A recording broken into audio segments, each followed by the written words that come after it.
Hi everybody. Today what I want to talk to you about are text structures. And text structures are basically the way that words are organized. And the cool thing about text structures is that we can actually learn about them by looking at events that sometimes happen in our lives. Today, we're going to look at an event that may have happened in your life or the life of somebody you know. We're going to look at the possibility of breaking your arm. We are going to look at what happens when you break your arm. And while we're looking at that, we're going to learn all about text structures. So let's get started. Take a look at this picture. This shows a skateboarder who was trying to do a trick and flew off his skateboard and landed on his arm. In this picture, we can study the text structure cause and effect. Because he flew off his skateboard and lost control, the effect was he landed on his arm and broke it. Now, let's take a look at another text structure. Another structure we can study and learn about is problem and solution. This child had a very serious problem. He now has a broken arm and he needs help. So the solution is to call the paramedics and have them splint his arm so that he can be transported to the hospital. Now that he's at the hospital, let's study another text structure. Okay, now that the child is at the hospital, we can look at a new structure called chronological order. And in chronological order, we put things in a sequence. In this case, when the child arrives at the hospital, the doctor is going to check the child's arm and then apply a stocking or a soft knit fabric over the arm. This is to protect the skin. Then they're going to apply a padding, and you can see that in the picture.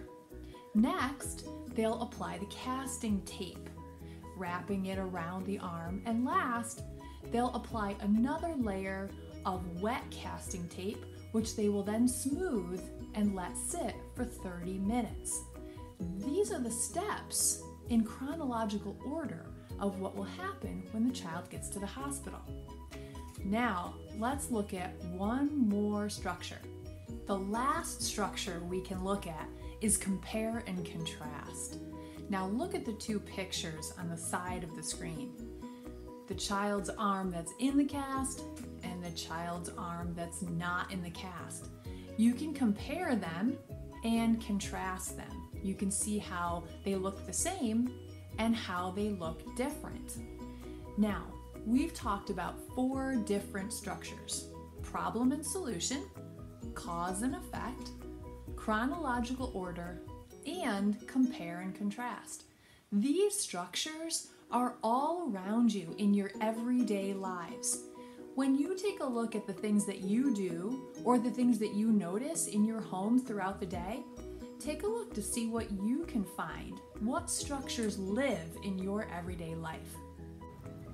Okay, everybody, I'm outside of my house and I want to show you what these structures can look like in your everyday life and in the environment that you live in. So I've decided to show you a little bit of my front porch so that you can see all of these structures in my everyday life. Now, we live in a very old house that was built in the 1800s, and it has an old front porch that's made completely out of wood. So sometimes that wood begins to rot and deteriorate because of water. Let me show you what I need, buddy. So this is what our roof looks like. And if you look, some parts of our roof have a gutter and some don't. When the water drips off the roof, it drops right onto this porch. And if you look at this porch, sometimes the water causes the wood to start to deteriorate or rot. And that is a cause and effect relationship. Because of the water dripping on the porch, the wood can sometimes start to deteriorate. Okay, now let's take a look at a problem and a solution relationship with the same idea of the porch. Here is the problem. We know that we can't let these porch boards continue to rot. So, Mr. Hands has cut the rotting boards off of the porch using his saw. Now, we know the solution is to replace these floorboards, but there is a sequence that has to happen to get to that solution. So we have to go through chronological order to solve this problem.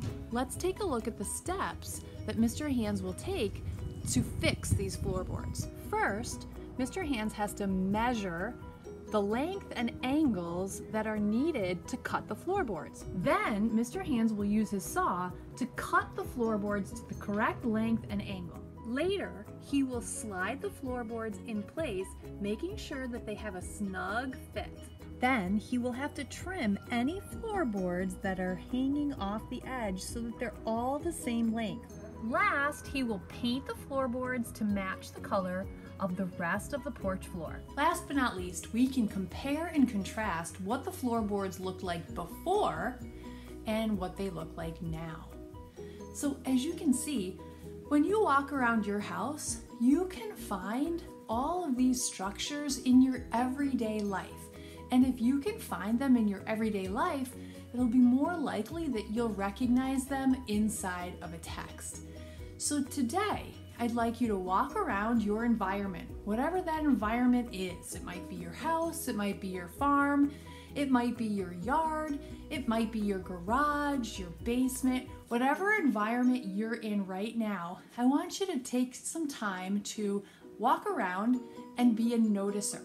Notice the different structures that you can see: problem and solution, cause and effect, chronological order, and compare and contrast. Take some videos of those different structures and then be ready to share them. So your assignment for today is to notice your environment and find different text structures. You want to try to find at least 3 out of the 4.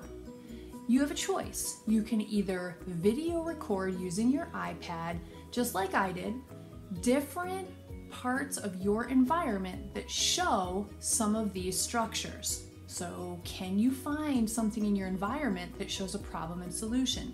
Can you find something in your environment that shows cause and effect, or compare contrast, or chronological order? You can video record those parts of your environment that show those structures.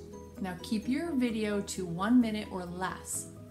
You can also do this on paper if you'd rather not videotape. And all you have to do is use the chart in the attachments to choose the structure that you're going to write about. And on the right-hand side of the chart, you're going to explain what part of your environment is showing that text structure. So you can do it as a video recorded assignment, or you can do it on paper. It's your choice. Enjoy this assignment, and I hope that you become a stronger noticer of text structures or organizational structures all around you.